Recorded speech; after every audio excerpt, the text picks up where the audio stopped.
இலக்கணத்தில் இடம் எத்தனை வகைப்படும் கேட்டிருக்காங்க. அதாவது இலக்கணத்துல இடம் எத்தனை வகைப்படும் பாருங்க. 2, 3, 1, 4ன்னு சொல்லிட்டு 4 விடை கொடுத்திருக்காங்க. இதுல சரியான விடை என்னன்னு பார்த்தோம்னா 3 தான் சரியான விடை. அதாவது இலக்கணத்துல தன்மை, முன்னிலை, படர்க்கை என்று சொல்லக்கூடிய 3 வகையான இடம் தான் இருக்கு. அதாவது தன்மை அப்படின்னா நான் என்பது தன்மை, நாங்கள் என்பதும் தன்மை, நீ என்பது முன்னிலை, நீங்கள் என்பது முன்னிலை, அவை, அவர்கள், அவள் இது எல்லாமே படர்க்கை. அதாவது நம்மை குறிப்பது, நம்மையும் நம் உடன் இருப்பவர்களையும் குறிக்கும் சொல் தன்மை. நமக்கு முன்னால் இருப்பவர்களை நீ, நீங்கள் என்றவாறு நமக்கு முன்னால் இருப்பவர்களை குறிப்பது முன்னிலை. அதே மாதிரி நம்மிலும் இல்லாமல், நமக்கு முன்னிலும் இல்லாமல் வேறு எங்கோ ஒரு இடத்தில் இருப்பவர்களை குறிப்பதற்காக நம்ம படர்க்கை இடத்தை பயன்படுத்துவோம். அதுதான் படர்க்கை. அதாவது நான், நாங்கள் அப்படின்றது தன்மை, நீ, நீங்கள் என்பது முன்னிலை, அவை, அவர்கள் என்பது படர்க்கை. எனவே தன்மை, முன்னிலை, படர்க்கைன்னு சொல்லிட்டு இலக்கணத்துல இடம் 3 வகைப்படும். அதுக்கப்புறம் நான் என்பது எவ்விடத்தை குறிக்கும் பாருங்க. நான் என்பது எவ்விடத்தை குறிக்கும்? தன்மை, முன்னிலை, படர்க்கை, தன்மை, பன்மைன்னு சொல்லிட்டு 4 விடை கொடுத்திருக்காங்க. இங்க வெறும் நான் தான் கொடுத்திருக்காங்க. எனவே தன்மை தான் சரியான விடை. நான் என்பது என்னை குறிக்கும் தன்மை, தன்னை குறிப்பதால் இது தன்னை, தன்னை குறிப்பதால் தன்மை அப்படின்னு வந்திருக்கு. ஒருவேளை இங்க நாம் அப்படின்னு இருந்திருந்தா இங்க இன் என்பது தனி ஒரு ஆளை குறிக்குது. அதாவது சிங்குலர்னு சொல்லுவோம். நான் என்பது தனி ஒரு ஆளை குறித்து, தன்னை குறித்து நின்றதால் இது தன்மை. ஒருவேளை இங்கேயே நாம் அப்படின்னு இருந்தா அப்பவும் தன்மை தான். ஆனா ப்ளூரல்ல வரும். நாம் அப்படின்றது நிறைய பேரை குறிக்கும். பன்மையில வர்றனால தன்மை, பன்மைன்னு வரும். எனவே இங்க நான் இருக்கிறனால இங்க தன்மை என்பதுதான் சரியான விடையா அமையுது. அதுக்கப்புறம் நாங்கள் என்ற சொல்லின் சரியான வினை முடிவு எது? அதாவது நாங்கள் என்ற சொல் எப்படி, எதை கொண்டு முடியும், எந்த வினை முடிவை கொண்டு முடியும்னு கேட்டிருக்காங்க பாருங்க. அதாவது வந்தேன், வந்தோம், வந்தார், வந்தனர்னு சொல்லிட்டு 4 விடை கொடுத்திருக்காங்க பாருங்க. இதுல நாங்கள் வந்தோம் என்று சொன்னாதான் சரியா இருக்கும். நாங்கள் வந்தேன், நாங்கள் வந்தார், நாங்கள் வந்தனர்னு சொன்னா வினை முடிவு சரியா அமையாது. எனவே நாங்கள் வந்தோம் என்பதுதான் சரியான வினை முடிவா அமையுது. அதுக்கப்புறம் குறவஞ்சி இலக்கியம் எவ்விலக்கியங்களில் அடங்கும் கேட்டிருக்காங்க. அதாவது தமிழர்களோட இலக்கியங்களை பல்வேறு வகையா பிரிச்சிருக்காங்க. அதாவது சங்க இலக்கியம், நீதி இலக்கியம், சிற்றிலக்கியம், புராண இலக்கியம், காப்பிய இலக்கியம், நவீன இலக்கியம்னு சொல்லிட்டு பல்வேறு வகைகள்ல தமிழ்ல இருக்கக்கூடிய இலக்கியங்களை பிரிச்சிருக்காங்க. அதுல குறவஞ்சி இலக்கியம் எந்த இலக்கியத்துல அடங்கும்னு கேட்டிருக்காங்க பாருங்க. பேர் இலக்கியம், காப்பியம், புராணம், சிற்றிலக்கியம். இதுல சிற்றிலக்கியம் தான் சரியான விடை. சிற்றிலக்கியங்கள் மொத்தம் 96 இருக்கு. அந்த 96ல ரொம்ப முக்கியமா விளங்குற இலக்கியம் இந்த குறவஞ்சி இலக்கியம். அதுக்கப்புறம் பாருங்க, குற்றாலமலையின் வளத்தை கூறும் நூல் எதுன்னு கேட்டிருக்காங்க பாருங்க. பெத்தலேகம் குறவஞ்சி, திருக்குற்றால குறவஞ்சி, பொதிகை மலர், குறிஞ்சி மலர்னு சொல்லிட்டு 4 விடை கொடுத்திருக்காங்க. இதுல சரியான விடை எதுன்னு பார்த்தோம்னா குற்றால மலையோட வளத்தை கூறுகின்ற நூலாக அமைவது திருக்குற்றால குறவஞ்சி தான். திருக்குற்றால குறவஞ்சியை இயற்றியவர் யாரு அப்படின்னா திரிகூட ராசப்ப கவிராயர். இன்னைக்கு இருக்கக்கூடிய அதே குற்றாலத்தை தான் அன்னைக்கு திரிகூட ராசப்ப கவிராயர் பாடியிருக்காரு. அந்த குற்றால மலையோட வர்ணனைகள் மிகவும் அழகாக இருக்கும். மேலும் அங்க இருக்கக்கூடிய பறவை இனங்கள், விலங்கினங்கள் எல்லாத்தையும் பத்தியும் சொல்லியிருப்பாரு. குரத்தி குறி சொல்லுகின்ற போது இந்த குற்றால மலையுடைய வளத்தை சொல்லி கொண்டு செல்வதில் ஆசிரியர் தன்னோட திறமைய வெளிப்படுத்தி இருக்காரு. அதுக்கப்புறம் திருக்குற்றால குறவஞ்சியின் ஆசிரியர் யார் பாருங்க. அமிர்த கவிராயர், ஆனந்த கவிராயர், திரிகூட ராசப்ப கவிராயர், ராமலிங்க கவிராயர்னு சொல்லிட்டு 4 விடை கொடுத்திருக்காங்க. இதுல சரியான விடை என்னன்னு பார்த்தோம்னா திரிகூட ராசப்ப கவிராயர் தான் சரியான விடை. அவர் தான் திருக்குற்றால குறவஞ்சியை இயற்றிய ஆசிரியர். அதுக்கப்புறம் மந்தி என்பது என்னன்னு கேட்டிருக்காங்க. குரங்குகள், ஆண் குரங்கு, மலை குரங்கு, பெண் குரங்குன்னு 4 விடை கொடுத்திருக்காங்க. அதாவது மந்தி என்பது வந்து குறிப்பிட்டு குரங்கு தான், குரங்கினம் தான். ஆனா குறிப்பிட்டு எந்த குரங்கை குறிக்குதுன்னா பெண் குரங்கை தான் குறிக்குது. மந்தி என்பது பெண் குரங்கு. திருக்குற்றால குறவஞ்சியில வந்து மந்தியையும் ஆண் குரங்கையும் வந்து பிரிச்சு வந்து நல்லா கவி பாடி இருப்பாரு திரிகூட ராசப்ப கவிராயர் என்பவர். அதுக்கப்புறம் பாருங்க, மின்னார் என்ற சொல் யாரை குறிக்கும் அப்படின்னு கேட்டிருக்காங்க. பெண்கள், ஆண்கள், இளைஞர்கள், முதியோர்கள் சொல்லிட்டு 4 விடை கொடுத்திருக்காங்க. இங்க பாருங்க, மின்னார் என்பது பெண்களை தான் குறிக்கும். ஒரு தேவார பாடல கூட மின்னார் செஞ்சடை மேல் மிளிர் கொன்றை அணிந்தவனேன்னு சொல்லிட்டு சிவபெருமான வந்து பாடியிருப்பாங்க. அதாவது சிவபெருமான வந்து தன்னோட இடப்பாகத்துல வந்து பார்வதி அம்மைய வந்து பாதி பங்கு கொடுத்திருக்காரு. அந்த பார்வதி அம்மையுடைய தலைமேல அப்படின்றத பொறுத்து இந்த மின்னார் செஞ்சடை அப்படின்ற பொருள்ல வந்து மின்னார் என்பது பெண்களை குறிக்கிறதா வந்து வந்திருக்கு. அதுக்கப்புறம் ஓசை நயமிக்க பாடல்கள் நிறைந்து காணப்படும் நூல் எதுன்னு கேட்டிருக்காங்க.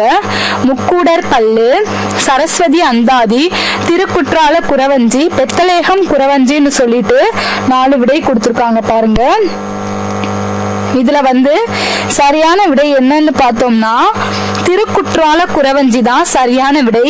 அதுலதான் ஓசை நயமிக்க பாடல்கள் வந்து நிறையவும் நிறைந்து காணப்படுது.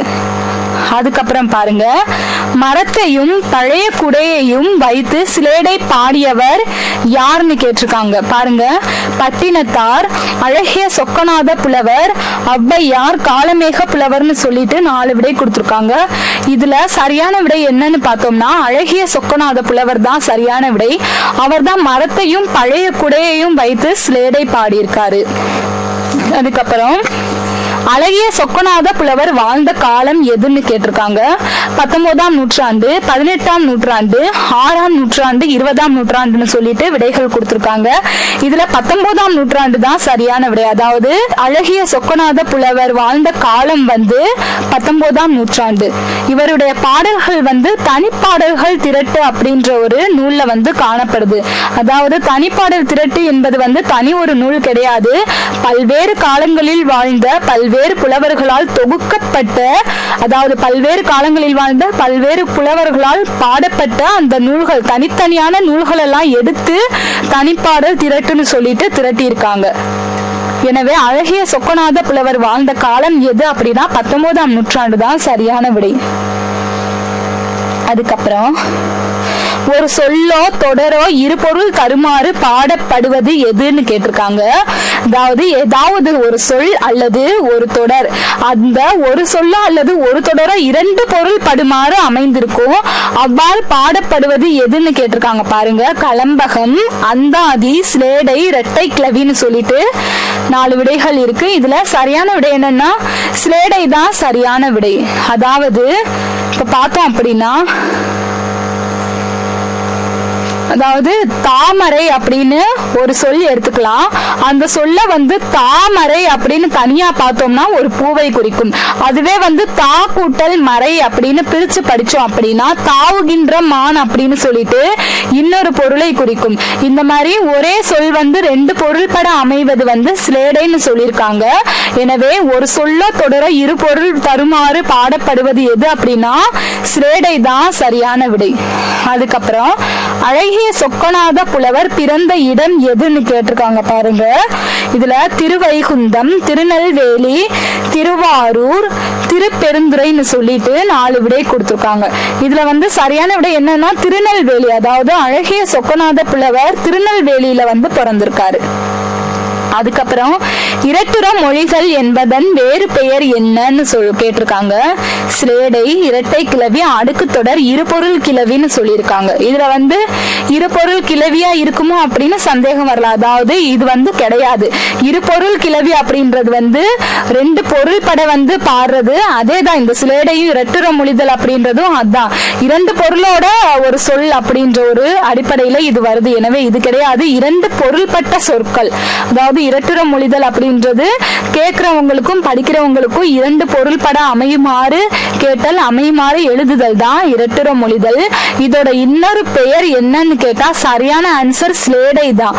இருபொருள் கிளவி என்பது இரட்டுற மொழிதலோட இன்னொரு பெயர் கிடையாது. இருபொருள் கிளவி என்பது பொருள். ஆனா இரட்டுற மொழிதல் என்பதன் வேறு பெயர் என்ன அப்படின்னா ஸ்லேடை தான் சரியான விடை. அதுக்கப்புறம் காலம் எத்தனை வகைப்படும்னு கேட்டிருக்காங்க.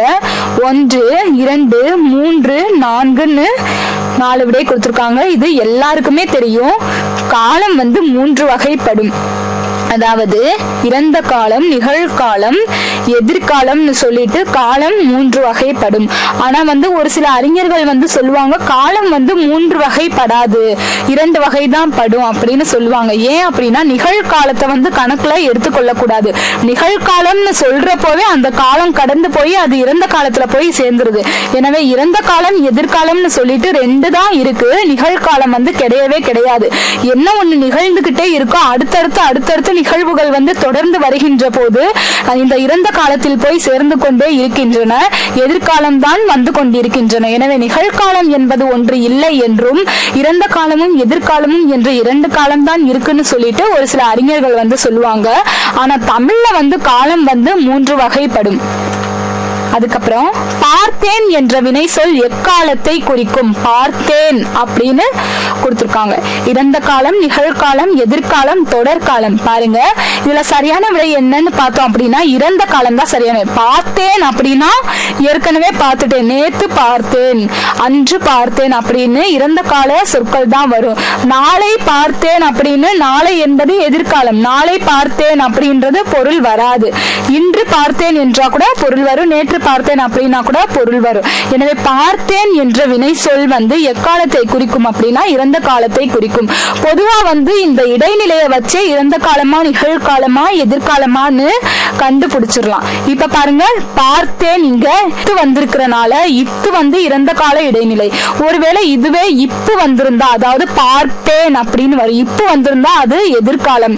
கிறு, கின்று, ஆனின்றுன்னு சொல்லிட்டு இந்த 3 வந்தால் அது வந்து நிகழ்காலம். அதாவது பார்க்கின்றேன் அப்படின்னு வந்துருச்சுன்னா அது நிகழ்காலம். எனவே இந்த இடைநிலைகளை வச்சுக்கிட்டே நிகழ்காலமா இறந்த காலமா எதிர்காலமான்னு ஈஸியா கண்டுபிடிச்சிடலாம். எனவே பார்த்தேன் என்ற வினை சொல் வந்து இறந்த காலத்தை குறிக்கக்கூடியது.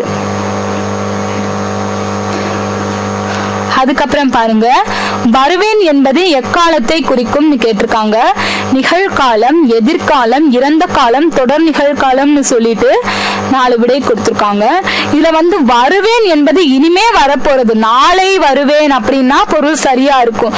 எனவே வருவேன் அப்படின்றது வந்து எதிர்காலத்தை குறித்த ஒரு சொல்லா இருக்கு. நிகழ்காலத்துக்கும் இறந்த காலத்துக்கும் வந்து இது பொருந்தாது.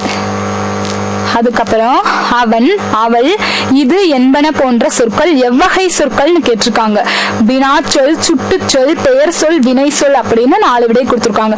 இதுல அவன், அவள், அது, இவன், இவள், இது அப்படின்ற சொற்கள் எல்லாமே வந்து சுட்டு சொல்லாதான் இருக்கும். ஆ, இ, ஊ இந்த 3மே வந்து சுட்டு எழுத்துக்கள். அதாவது இந்த சொல்லுக்கு முன்னாடி அவன், அவள், அது, இது இந்த மாதிரி வந்துட்டாலே வந்து அது வந்து சுட்டு சொல் தான். எனவே அவன், அவள், இது என்பன போன்ற சொற்கள் வந்து சுட்டுச்சொல் தான் சரியான விடையா இருக்கு. அந்த காலத்துல வந்து உது, உம்பர் போன்ற சொற்களையும் வந்து சுட்டுச்சொல்லா வந்து பயன்படுத்தி இருக்காங்க. இந்த காலத்துல வந்து உது என்ற சொல் வந்து மறைந்து விட்டது.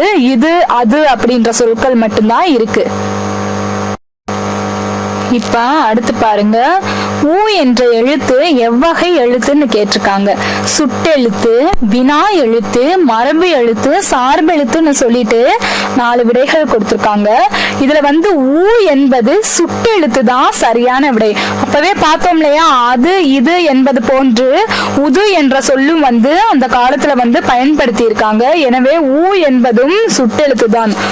தொல்காப்பியர் சொல்லியிருப்பாரு ஆ, இ, ஊ இம்மூன்றும் சுட்டே அப்படின்னு சொல்லிட்டு சுட்டெழுத்தை வந்து குறிச்சு காட்டியிருப்பாரு. எனவே ஊ என்ற எழுத்து கூட சுட்டெழுத்து தான். அதுக்கப்புறம் உம்பர் என்ற சொல்லின் பொருள் யாதுன்னு கேட்டிருக்காங்க. பாருங்க, மேலே, கீழே, அண்மையில், பின்புறம் அப்படின்னு சொல்லிட்டு 4 விடைகள் இருக்கு. இதுல உம்பர் என்ற சொல் மேலே என்ற பொருள் தரக்கூடியது. இன்னைக்கு கூட ஒரு சில மொழிகள்ல பார்க்கலாம், உம்பர் அப்படின்றது ஊப்பர் அப்படின்னு பயன்படுத்துவாங்க. ஹிந்தியில பார்த்தோம் அப்படின்னா இந்த உம்பரை தான் ஊப்பர் அப்படின்னு, மேலே அப்படின்ற இந்த பொருளை ஊப்பர் அப்படின்ற சொல்லால பயன்படுத்துவாங்க. எனவே உம்பர் என்ற சொல்லின் பொருள் யாது அப்படின்னா மேலே தான் சரியான விடை. அதுக்கப்புறம் அவனே செய்தான் என்ற சொல்லில் ஏக்கு மாற்றாக தற்போது பயன்படுத்தப்படுவது எதுன்னு கேட்டிருக்காங்க. அதாவது அவனே என்ற சொல் இருக்கு, இந்த சொல்லுல அவன் கூட்டல் ஏ அப்படின்னு பிரிக்கலாம். அவனே, இந்த ஏக்கு பதிலா இன்றைய காலகட்டத்துல எது பயன்படுத்துறாங்கன்றதுதான் கேள்வியா இருக்கு. பாருங்க, ஆள், தான், ஓ, இன் அப்படின்னு 4 விடை கொடுத்திருக்காங்க. ரொம்ப சிம்பிள். என்னன்னு பார்த்தோம்னா அவனேக்கு பதிலா அவனால் போட்டு பார்க்கணும். அவனால் செய்தான் பொருள் வருதா? வரல. அவன்தான் செய்தான் பொருள் வருதா? சரியான பொருளை இதுதான் குறிக்குது. அவனோ செய்தான், அவனின் செய்தான் அப்படின்றது பொருள் வரல. அவனே செய்தான், கண்டிப்பா அவன் தான் செஞ்சான் அப்படின்னு ஒரு தெளிவான முடிவை அடிச்சு சொல்றோம் இல்லையா, அவன் தான் செஞ்சான் அப்படின்னு இன்னைக்கு அடிச்சு சொல்றோம் இல்லையா, அவனே செய்தான் அப்படின்ற ஒரு சொல்ல அன்னைக்கு பயன்படுத்தி இருக்காங்க. இன்னைக்கு அவனே என்பதில் அந்த ஏக்கு பதிலாக அவன் தான் செஞ்சான் அப்படின்னு சொல்றோம் இல்லையா. எனவே அவனே செய்தான் என்ற சொல்லில் ஏக்கு மாற்றாக தற்போது பயன்படுத்தப்படும் சொல் என்னன்னா அவன் தான், அதாவது தான் அப்படின்றதுதான் சரியான விடை. அதுக்கப்புறம் பாருங்க, பாம்பினம் தோன்றி எத்தனை ஆண்டுகளுக்கு பின் மனித இனம் தோன்றியதாக கூறப்படுகிறது. இதுல இருந்து நல்ல ஒரு விஷயத்தை தெரிஞ்சுக்கணும். என்ன அப்படின்னா, பாம்பினம் தோன்றிய பிறகுதான் மனித இனம் தோன்றியிருக்கு என்பது கன்ஃபார்ம். அதாவது கண்டிப்பா பாம்பினம் தோன்றியதுக்கு பின்னாடிதான் மனித இனம் தோன்றி இருக்கிறது உறுதி. ஆனா எத்தனை ஆண்டுகளுக்கு பிறகு மனுஷ இனம் தோன்றிச்சு அப்படின்றதுதான் இங்க கேள்வியா இருக்கு. பாருங்க, 5 கோடி, 10 கோடி, 20 கோடி, 4 கோடின்னு சொல்லிட்டு விடைகள் கொடுக்கப்பட்டிருக்கு. இதுல சரியான விடை என்னன்னு பார்த்தோம்னா 10 கோடி தான் சரியான விடை. அதாவது பாம்பினம் தோன்றி கிட்டத்தட்ட 10 கோடி ஆண்டுகள் போன பிறகுதான் மனித இனமே தோன்றியதாக அறிஞர்கள் கருதுகிறார்கள். எனவே பாம்பினம் தோன்றி எத்தனை ஆண்டுகளுக்கு பின் மனித இனம் தோன்றியதாக கூறப்படுகிறது அப்படின்னா 10 கோடி தான் சரியான விடை.